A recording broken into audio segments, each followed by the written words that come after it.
Clark, St. Louis. And when they leave, the entire city of St. Louis shows up to cheer them off. Let me hear you cheer! The part gets harder than that. Because they're leaving, you have to cheer and say goodbye at the same time. Let me hear you cheer and say goodbye.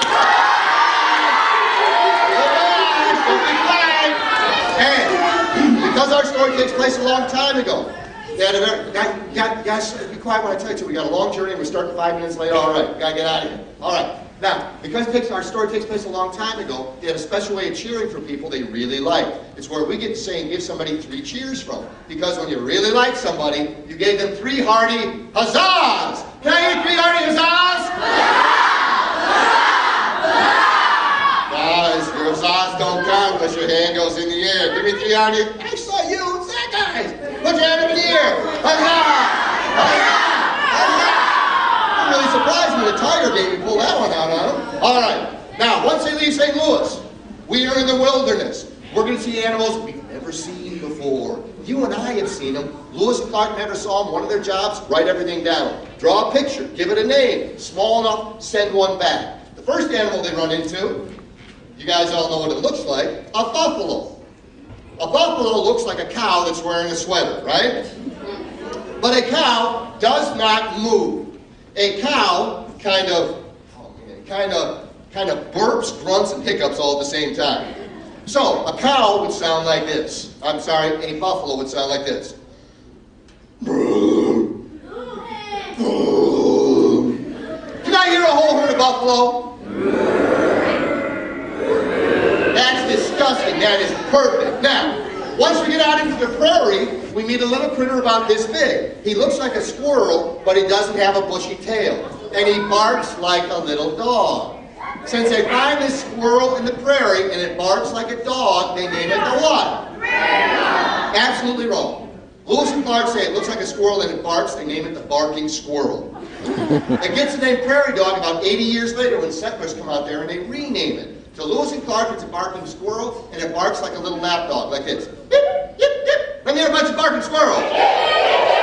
Now, once we get into the mountains, we run into some critters. I don't even have to tell you what sound they make. You guys already know. What sound do wolves and coyotes make? But the animal that drives them crazy the whole trip long, we got right here in Michigan. You feel them on a summer's night. The sun goes down, he goes, lands, bites, eats just like crazy. Mosquito. Let me hear a whole swarm of mosquitoes. Those are the animals. We also run into some bad weather. First, we run into some rain. Can I hear some rain? And that rain freezes into hail. And then we get some snow. Snow doesn't make any noise. So, when we run into snow, can you guys give me a hearty chorus of Jingle Bells? Let me hear it. Jingle bells, jingle bells, jingle bells. No, wait. I'm sorry. My bad. I wasn't specific. I need the Jingle Bells Batman Smells version, please. Go for it. Great. And I also need some wind. Let me hear some wind. Those are your parts. Remember them well as the Meadowbrook Players present the Lewis and Clark Expedition. Give them a round of applause. Our story starts over 200 years ago, 1803. This is what our country looks like in 1803. We're 20 years old. We started with 13 states. We've added 2 more. 15 states. Trivia question. 15 states. How many stars on our flag? 15. How many stripes on our flag? 3. Wrong. 3. Nope, 15. 15 because when they first design the flag, they're going to add a star and a stripe for every new flag, every new state. But when they get up to 15, they find out how crowded it's getting. They go back to 13. I saw the original Star Spangled Banner. It's in the Smithsonian Institute in Washington, D.C. It inspired our national anthem. How many stripes? 15. They went back to 13. At the time, we owned everything east of the Mississippi River. Everything except for Florida, which we don't care about that much. It's all swampy. They haven't built Disney World. We're not about to retire. And this little bit of red right here. That little bit of red is a city that was in the news a lot about 3 weeks ago. They won the Super Bowl. Who is it? New Orleans, a Big Easy. Now, they were in the news a lot about 5 years ago because it got hit by Hurricane Katrina. Wiped out. We're still rebuilding. It's been wiped out before. It'll probably be wiped out again. why do we keep building a city below sea level on the Gulf of Mexico? Because it's at the mouth of the Mississippi River. And when you have the city at the mouth of a river, you control the whole river. Anybody comes down that, they need to use your men, use your boats, pay your taxes.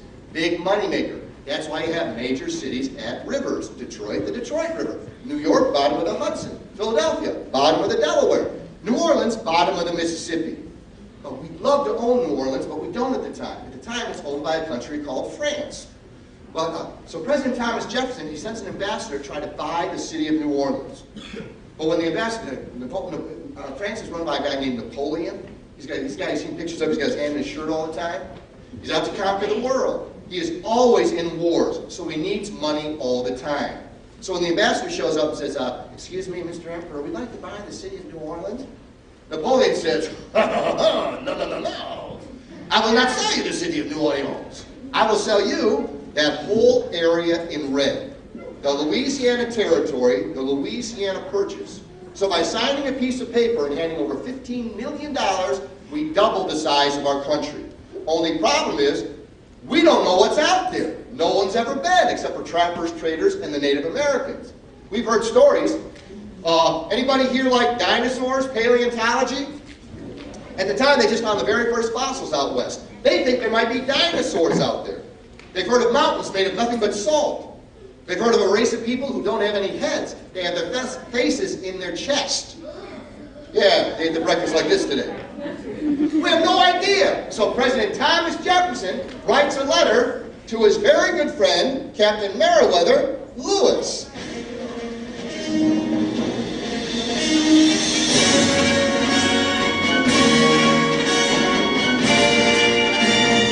Ladies and gentlemen, I'd like to introduce to you the third President of the United States, our former Vice President, our former Secretary of State, our former Ambassador to France, the all-around Enlightenment President, the author of the Declaration of Independence, the inventor of the Serpentine Wall and the pedometer, the man who introduced vanilla ice cream to the United States. Ladies and gentlemen, our only red-headed president ever, please welcome President Thomas Jefferson. Thank you. Captain Lewis, the three objects of your mission are explore the Missouri River, take notes, try to find another river which connects to the Pacific Ocean. Note the geography, the animals of the weather of this Louisiana territory. Find out as much as you can about the native people so that we may trade with them. In all your dealings with the natives, treat them in most friendly and peaceful manner. Signed, Thomas Jefferson, President, United States of America. Thank you very much. Very well done. See you feature on your flag. Ladies and gentlemen, President Thomas Jefferson. All right. President Jefferson has given us three big jobs. Number one, find a water route to the Pacific Ocean. This is what Columbus was looking for in 1492. A way to get from Europe to Asia without going all the way around South America. We're still looking for it. You're going to hear a lot about it in high school. It's called the Northwest Passage. Number two, write down whatever you find. We don't know what's out there. So draw a picture. Give it a name. Small enough, send one back. Number three, make friends with all the Native Americans. We don't want all their land yet. We're giving all the Native Americans in the East trouble about their land. We don't want the land in the West yet until gold is discovered in California. Then they got to look out. They're the only ones who are out and knows what's out there. They're going to help us. Three huge jobs, all given to one person, Captain Meriwether Lewis. Come here, Captain Lewis.